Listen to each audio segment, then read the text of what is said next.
രാമായ രാമചന്ദ്രായ രാമഭദ്രായ വേദസേ രഘുനാഥായ നാഥായ സീതായ പദയേ നമ.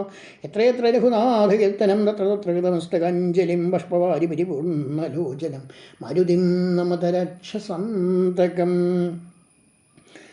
ഇങ്ങനെ ആ സുഗ്രീവനുമായുള്ള സഖ്യത്തിന് ശേഷം സുഗ്രീവൻ്റെ ആഗ്രഹം കൊണ്ട് പണ്ട് ബാലി കൊന്ന് എറിഞ്ഞിരുന്ന ദുന്ദുഭിയുടെ തല അദ്ദേഹം എടുത്ത് രാമൻ തൻ്റെ കലകളെ കൊണ്ട് എടുത്തെറിയുന്നതാണ് ഇവിടെ പറയുന്നത്. ഈ അധ്യായത്തിൽ പ്രതിപാദിക്കുന്നത് കിഷ്കിന്ധാകാണ്ഡത്തിലെ 11-ാം സർഗം ദുന്ദുഭി ദേഹോക്ഷേപണം എന്ന് പറയുന്ന സർഗമാണ്. രാമൻ്റെ സന്തോഷകരമായ വാക്കുകൾ കേട്ടിട്ട് സുഗ്രീവൻ അദ്ദേഹത്തിനെ ആദരിച്ചു. എന്നിട്ട് പറഞ്ഞു, സംശയമൊന്നുമില്ല, അങ്ങയെ കോപം കൊണ്ടാൽ മർമ്മഭേദികളായ ഈ തിളങ്ങുന്ന കുരമ്പുകളെ കൊണ്ട് പ്രളയകാല സൂര്യനെപ്പോലെ യുഗങ്ങളെ തന്നെ ദഹിപ്പിക്കാൻ അങ്ങേക്ക് കഴിയും എന്നുള്ളതിൽ സംശയമില്ല. ബാലിയുടെ വീര്യവും ധൈര്യവും ഒക്കെ എന്നിൽ നിന്ന് കേട്ട് അങ്ങ് വേണ്ടത് ചെയ്താലും പടിഞ്ഞാറേ കടലിൽ നിന്ന് കിഴക്കേ കടലിലേക്കും തെക്കേ കടലിൽ നിന്ന് വടക്കേ കടലിലേക്കും ബാലി ഉദയത്തിന് മുമ്പ് നിഷ്പ്രയാസം ചാടി എത്താറുണ്ട്. വൻമലകളുടെ മുകളിൽ കയറി വലിയ ശിഖരങ്ങളെ പറിച്ച് മേലോട്ടെറിഞ്ഞ് വീണ്ടും പിടിക്കാറുണ്ട്. അത്രയൊക്കെ ശക്തിമാനാണ് ബാലി എന്നാണ് സൂചിപ്പിക്കുന്നത്. കാട്ടിലെ പല കനത്ത മരങ്ങളും തൻ്റെ കരുത്ത് കാട്ടാൻ അവൻ തല്ലി തകർക്കാറുണ്ട്.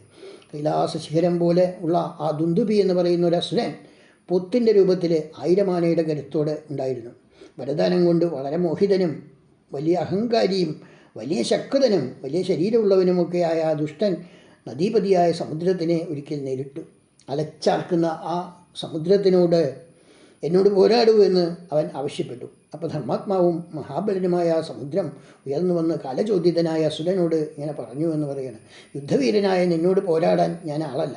നിന്നോട് യുദ്ധം ചെയ്യാൻ കഴിവുള്ള ഒരാളെ ഞാൻ പറഞ്ഞു തരാം, കേട്ടോളൂ. വലിയ കാട്ടിൽ തപസ്വികൾക്ക് ആശ്രയമായൊരു വലിയ പർവ്വതമുണ്ട്. പരമശിവൻ്റെ ശിശുരൻ ഹിമവാൻ എന്നാണ് പേര്. പല ചോലകളും ഗുഹകളുമുണ്ട് അവിടെ. നിന്നെ വേണ്ടതുപോലെ സന്തോഷിപ്പിക്കാൻ ആ ഹിമാലയ പർവ്വതത്തിന് സാധിക്കും എന്ന് ആണ് സമുദ്രം പറഞ്ഞത്. സമുദ്രം പേടിച്ചു എന്ന് അറിഞ്ഞിട്ട് അവൻ വില്ലിൽ നിന്ന് വിട്ട അമ്പ് പോലെ ആ ഹിമാലയഗിരിയിലേക്ക് എന്നുവെന്നാണ്. അവൻ അവിടെ ചെന്ന് ആനകളെപ്പോലെയുള്ള വെളുത്ത പാറകളൊക്കെ പറിച്ച് എറിഞ്ഞു. ഇങ്ങനെ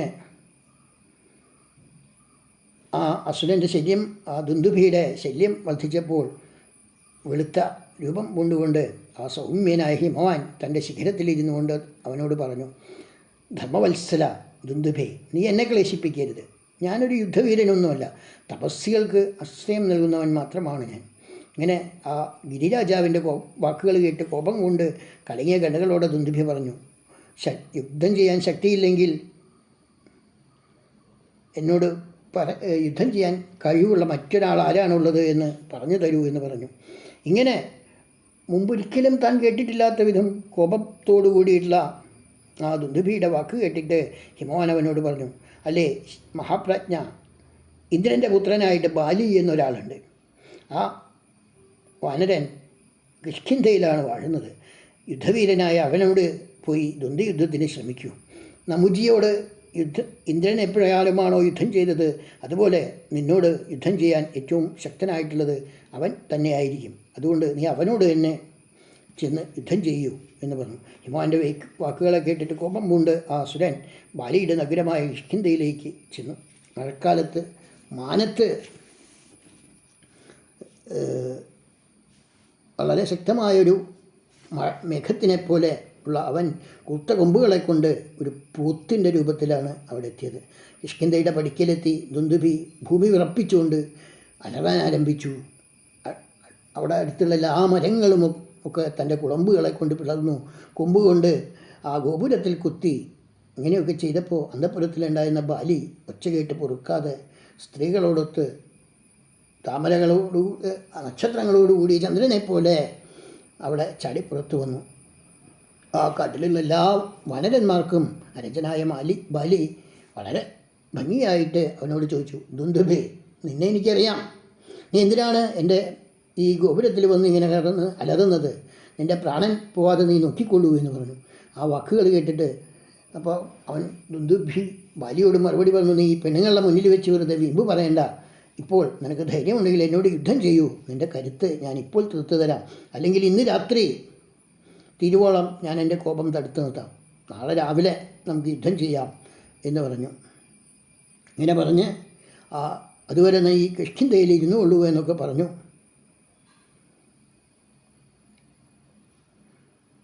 അത് കേട്ടപ്പോൾ കുപിതനായിട്ട് ബാലി താരയും മറ്റ് നാരികളെ സ്ത്രീകളെയൊക്കെ പറഞ്ഞയച്ചിട്ട്, നീ പോരിന് ശക്തനാണെങ്കിൽ എന്നെ ഒരു മതോന്മത്തനാണ് എന്ന് കരുതാതിരിക്കുക. നിൻ്റെ ഇപ്പോഴുള്ള ഈ മതം ഞാനിപ്പോൾ തന്നെ തീർത്തു തരാമെന്ന് പറഞ്ഞ് അച്ഛൻ കൊടുത്ത പൊന്മാല മേലോട്ടാക്കി കോപമാർന്ന് പോരിന് ആയിട്ടവിടെ എത്തി എന്ന് പറയാണ്. കുന്നിനൊത്ത ആ രാക്ഷസനെ കൊമ്പ് രണ്ടും പിടിച്ച് ചുഴറ്റിക്കൊണ്ട് ആ വാനരൻ അർത്തു വിളിച്ചു. ആഞ്ഞു വലിച്ച് ഉറക്ക അലറി.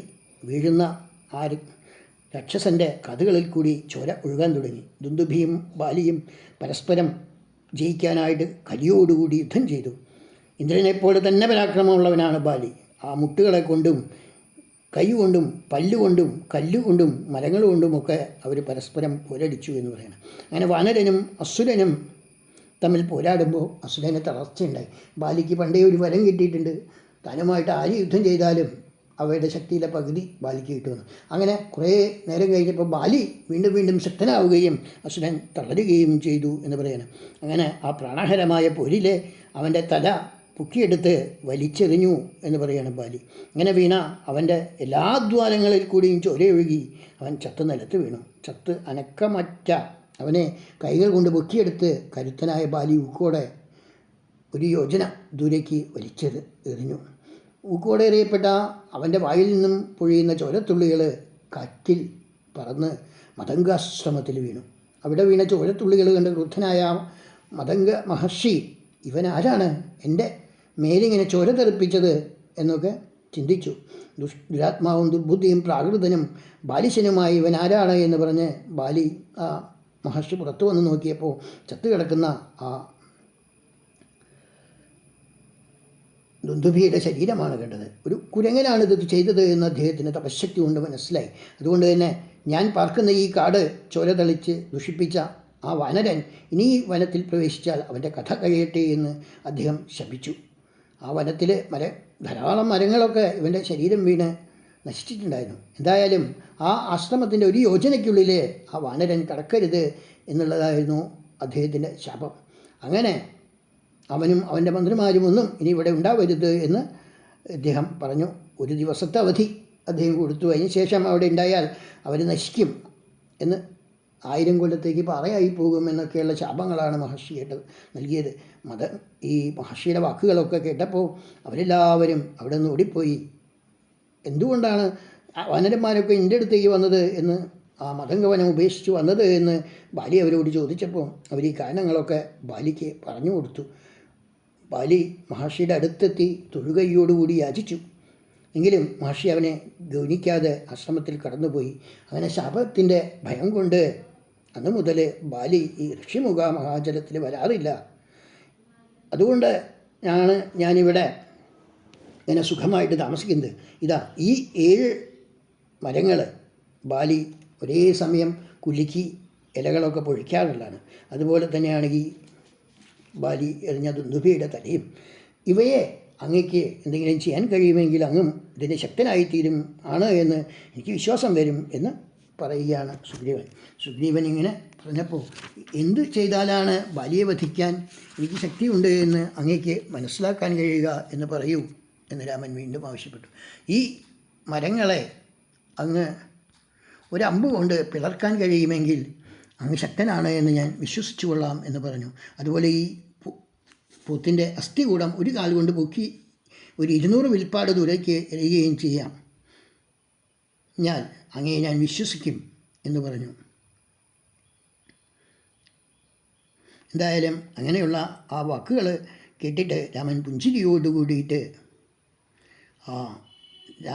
ദുന്ദുഭിയുടെ അസ്ഥികൂടം തൻ്റെ കാലിൻ്റെ പെരുവിരൽ കൊണ്ട് പൊക്കി 10 യോജന ദൂരേക്ക്, ഒരു 200 വിൽപ്പാടാണ് ചോദിച്ചത്, പക്ഷേ 100 യോജന ദൂരേക്ക് ആ അസ്ഥികൂടം എടുത്ത് എറിഞ്ഞു എന്ന് പറയുകയാണ്. അതുപോലെ തന്നെ ആ ഒരു